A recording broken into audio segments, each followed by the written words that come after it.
Hi guys, welcome back to my channel. ಇವತ್ತಿನ special ವಿಡಿಯೋಗೆ ನಿಮಗೆಲ್ಲರಿಗೂ ಸ್ವಾಗತ ಅಂತ ಹೇಳ್ತಾ ವಿಡಿಯೋ ಶುರು ಮಾಡೋಣ ಬನ್ನಿ. ಕ್ರಿಕೆಟಿಗ ಸಿರಾಜ್ಗೆ ಸಿಎಂ ರೇವಂತ್ ರೆಡ್ಡಿ ದ ಬಂಪರ್ ಆಫರ್.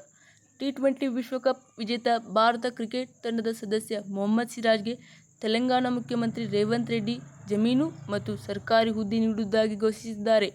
ಇತ್ತೀಚೆಗಷ್ಟೇ ತಮ್ಮ ತವರು ತೆಲಂಗಾಣಕ್ಕೆ ಆಗಮಿಸಿದ ಸಿರಾಜ್ರನ್ನು ಮುಖ್ಯಮಂತ್ರಿ ರೇವಂತ್ ರೆಡ್ಡಿ ಅವರು ತಮ್ಮ ನಿವಾಸದಲ್ಲಿ ಶಾಲು ಹೊದಿಸಿ ಸನ್ಮಾನಿಸಿದ್ದಾರೆ. ಅಲ್ಲದೆ ಸಿರಾಜ್ಗೆ ಹೈದರಾಬಾದ್ನಲ್ಲಿ ಜಾಗ ಹಾಗೂ ಸರ್ಕಾರಿ ಹುದ್ದೆ ನೀಡಲು ಅಧಿಕಾರಿಗಳಿಗೆ ಸೂಚಿಸಿದ್ದಾರೆ. ಮೊಹಮ್ಮದ್ ಸಿರಾಜ್ ಇಡೀ ದೇಶವೇ ಹೆಮ್ಮೆ ಪಡುವಂಥ ಸಾಧನೆ ಮಾಡಿದ್ದಾರೆ.